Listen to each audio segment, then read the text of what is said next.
What's a distributed autonomous organization or corporation? I hear Mastercoin and BitShares talking about it.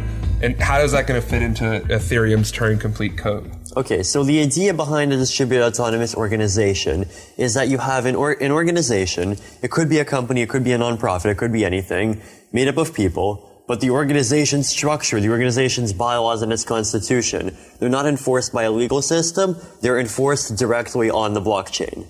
So the organization might have a rule that says, we need 70% of our members consent in order to move the funds. And you could have that enforced as a contract in the blockchain. So the organization's funds would actually be owned by this sort of virtual account. And in order to make withdrawals from that virtual account, the blockchain would actually enforce the requirement that you need 70% of the members' consent. In general, the fact, decentralized autonomous organizations is something that people have been talking about using that term for a few months, but not using that term really for quite a few years now. But the problem that there's been so far is that in order to have a DAO, you need to have some kind of distributed consensus platform for it to live on. Bitcoin is a distributed consensus platform, but Bitcoin is far too limited for most of these kinds of computations. For example, scripts or Bitcoin's equivalent of contracts, they're binary. They can either be spent or unspent. That's really not enough state in order to encode an organization. An organization is much more complex than just spent and unspent. An organization has to maintain what its rules are, who the current members are. If it's a company, what the percentages of the current members are. Maybe it might even need to maintain its own decentralized exchange for the shares. It might need to have accounts in other contracts and so forth. Ethereum and I would say Mastercoin and BitShares as well, we're all seeking to create consensus layers that are powerful enough in order for these kinds of decentralized organizations to actually be possible. I'd just like to add something real quick about decentralized autonomous organizations. I read, I think, the first paper ever written that used the term DAC. I proofread it when I was at Invictus. Stan Larimer wrote it, and he did a really good job. Nobody really fully understands how to actually build a decentralized autonomous organization quite yet. Everybody keeps using the term. So what we as an organization are going to do is we're going to kind of try to resolve one of our issues in a very creative way. So when you're a global movement, it doesn't really make sense to base your global movement in a particular location. For example, why should Wikipedia be based in, let's say, the United States or Europe or Asia? Why should ICANN, which handles the domain names of the internet, be based in the United States? It makes no sense. It's a global organization. What if you could uplift that organization and make it live in the cloud, make it live in the internet, and get the same level of trust and performance?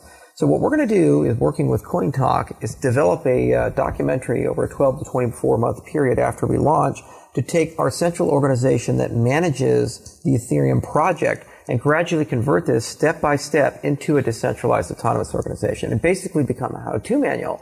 And in a way to engage and evangelize their community, we're going to ask them to compel other organizations like Wikipedia and WikiLeaks to embrace this model as well, so that we can see an emergence of a new class of company. Furthermore, DAOs, where the killer application for them are, it's kind of hard for people in Western Europe, the United States, to understand this, but if you live in a developing country where the rule of law is not very strong, you usually have two options when you run a business. Option A, you bribe a lot of people, you get in good with the government, and they give you a government-sanctioned business. Option B, you run everything off the books. It's in the gray area. We see this in China, we see this in Cuba, we see this a lot in Latin America and South America and Africa. It's referred to as System D, and apparently it's a $12 trillion economy. Yeah, it's amazing. And actually, I've seen accountants actually have columns on their spreadsheets that call them public servant fees. And they're just effectively bribes. But that's the only option you have. Those are the only two paradigms that you have. And it's really terrible because it's toxic to capital investment. It's toxic to actually proper entrepreneurship. But with this decentralized autonomous organization, once Ethereum has been produced, really the killer application, a few years in the future, once all these kinks are worked out, the real killer application is going to be the third option. So if you're in Cuba or you're in China, you're starting an organization, you're building an organization. Now you can choose to embrace a DAO, put your accounting, put all your transparency, your management into the blockchain, and the rules are the same no matter where you're at in the world. And so investors can look at that and be assured, hey, the Chinese government can't shut this down. The Cuban government can't shut this down. I can safely invest. I can get an ROI. And all the rules are predefined. The reputation is inside the blockchain. So we think this is really going to bring a tremendous amount of innovation to the developing world in the way that they structure and do business. When you say contracts and then you say organizations, what's the difference between a contract and a DAO? Or is it just a DAO, a series of contracts? Like, what is that? Yeah, so things are built in blocks. So Ethereum starts as a Turing-complete system. And the language has a syntax, right? And with that language, you can construct things. And we really embrace this notion of emergent complexity. So it's kind of like cellular autonoma, or in a simpler example would be just sand dunes, where very simple things aggregate to very complex structures. The reason why building a DAO is hard, because nobody knows the particular configuration of small pieces quite yet to build up to it. So part of our experiment is to identify which contracts have to be layered together and just the right configuration to end up producing an effective DAO. A contract is like the building block, and then you layer the blocks together to eventually produce an actual functional organization. And these are quite modular. So Wikipedia necessarily has to be a different entity than a political party, and has to necessarily be a different entity than a club, or a trade group, necessarily a different political entity than a for-profit corporation. And that's the beautiful thing about having an abstract foundation. If you have a featureless system, it gives you the robustness to be able to engineer any configuration desired. But the beautiful part is, once it's been built once, it's called the smart cow effect. It's what defeats DRM. Once you defeat a DRM system, one smart person has to do that. It's now globally accessible to everybody. If you ever ripped a DVD, you probably weren't the person who figured out how to do that. It was somebody else. And the same deal with a decentralized autonomous organization. The reason why we're so committed to the user experience is we really want to build the reference contract and then give it to the world, and then it's a one-click organization, and you just change the parameters. So, Vitalik, the thing I don't get is, even now, 5 years into, the 140-year lifespan of just the issuance of Bitcoin, we're already having blockchain bloat issues. Like, how is it you can put code into the blockchain and that's not going to bloat the blockchain? How is it we can have thousands or tens of thousands of these distributed autonomous corporations running inside a blockchain, have it all be running on one blockchain, there not be like massive lag, or like, how does that even work? Right. Well, it's a bit of a misconception. A lot of people, when they hear about the idea, they think that just because it's computation, it means that it has to be hard. But the reality is that Ethereum is not your personal Amazon EC2 instance. The Ethereum cloud is not going to be able to do anything that your smartphone from 1999 cannot do. The thing is that the fees are going to be simply prohibitively high.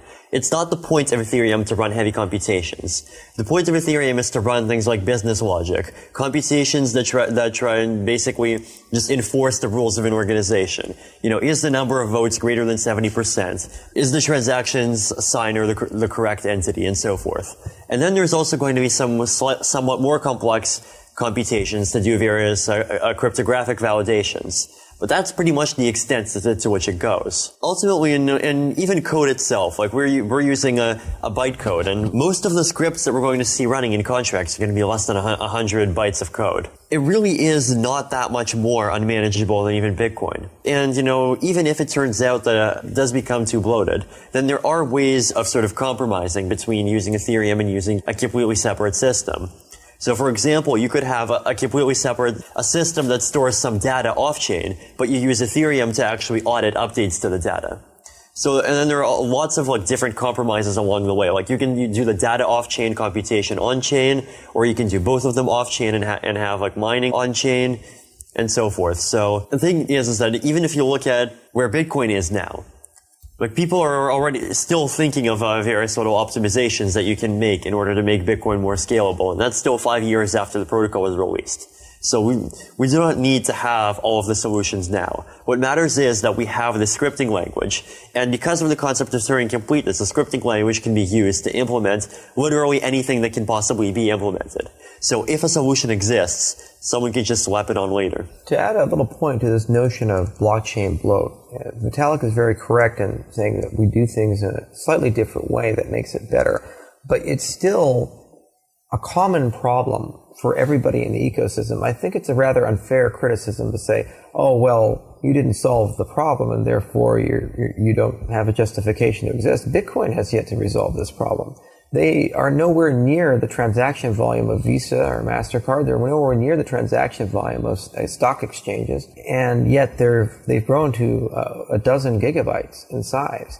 That is going to eventually become very prohibitive if this growth continues in the mobile space. You'll never be able to run a full client in the mobile space. So you have to always embrace SPV. And eventually that's going to work its way completely into laptops and desktops where no one's ever going to want to run a full node.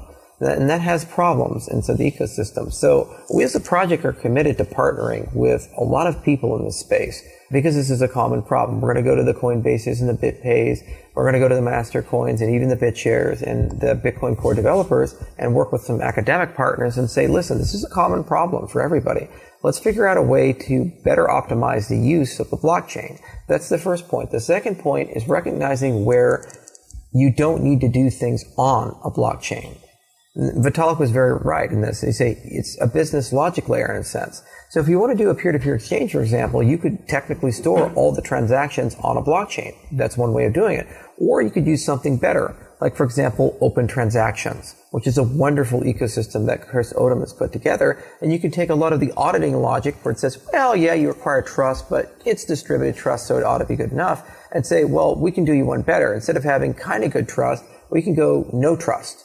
And you can run the trust layer on the Ethereum blockchain, and then you can run the entire peer-to-peer exchange on OT layer. Well, that means there's no bloat produced, or very limited bloat produced from the actual operation of the peer-to-peer exchange. So as an example of where you get wonderful features that could even implement potentially high-frequency trading, amongst many other things, and yet you don't have to pay the price for it. Similar to data storage, we keep saying, well, there's this 5-line Dropbox we keep talking. Well, certainly you're not going to be storing the data on the blockchain. It'll be stored in other mechanisms with other ways.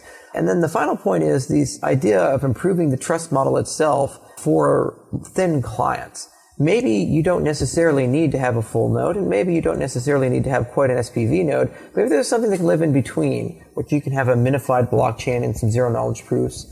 And we're exploring those kinds of options too, because we've seen some great, very innovative proposals over the last few years that we think are going to really allow us to have a bit of heterogeneity in the network, but still the same relative trust model that Bitcoin has today. When we talk about Ethereum and, you let people's minds sort of sink into the idea of an agent running on the blockchain or code gone wild, the mind starts to think about all the crazy things that can happen to this. And you see yourself moving from programming to magic.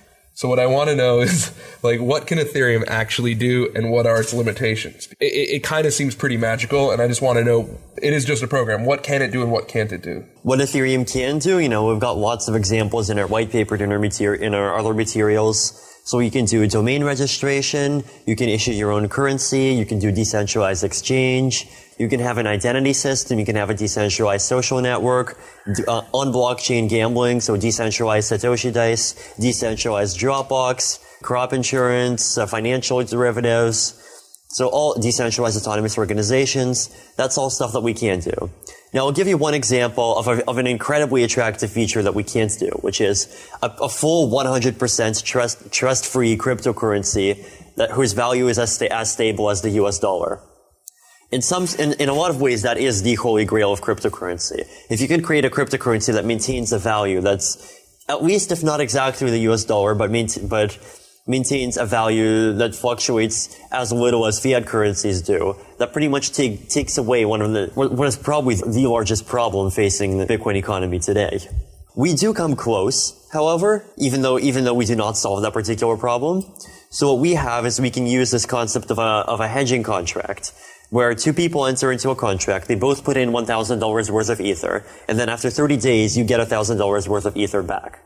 Now, if the blockchain could somehow discover by magic how much Ether is $1,000 worth of Ether, then we've solved the problem. But we can't. So we do need to rely on either a centralized price feed or a voting pool of price feeds or some similar mechanism. So it's still a lot less trust than all the other previous systems involving issuers, but it's not perfect. Just other example, Ethereum cannot interact with the real world. An Ethereum blockchain cannot directly be made aware of any kinds of real world events. Once again, you need some kind of oracle to tell you what the real world events are. And these are notions of generic attacks. And so a friend of mine builds locks, and he was contracted by a car company to build a new type of door lock. He said, well, no matter how secure you make the door locks on the car, there's always a way somebody can steal it. And I said, well, why? He said, you ever see a tow truck? So that's the problem.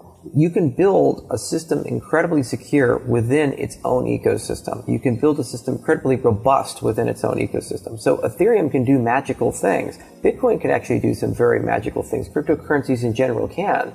But the moment you start tying Bitcoin or Ethereum to physical things, like gold or oil, then you actually invite trust, because that's a generic attack to the system. So we share that same limitation with all things.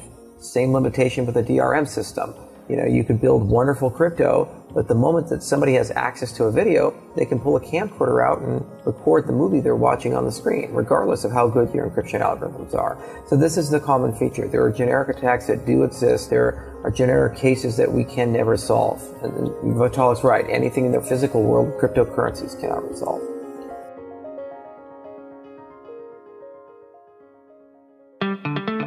This is Chris Joseph bringing you news on Next, the first true second-generation cryptocurrency for February 14th, 2014. BC Next, the creator of Next, has revealed part 2 of his 4-point plan for the cryptocurrency. Here are 3 key points. First, the mechanism for determining who will forge the next block will be completely deterministic. This will allow blocks to be generated at a fixed rate, which, by the way, can be adjusted. Second, mining rewards will be obsolete. The true rewards will come from services built on top of Next. Third, Next is intended to become a system that doesn't need trust, because everything will be transparent. When it's impossible to cheat, BC Next says, trust is irrelevant. For the complete essay, read BC Next's Plan for Next at wiki.nextcrypto.org. And stay tuned for more news on Next in the next Let's Talk Bitcoin broadcast.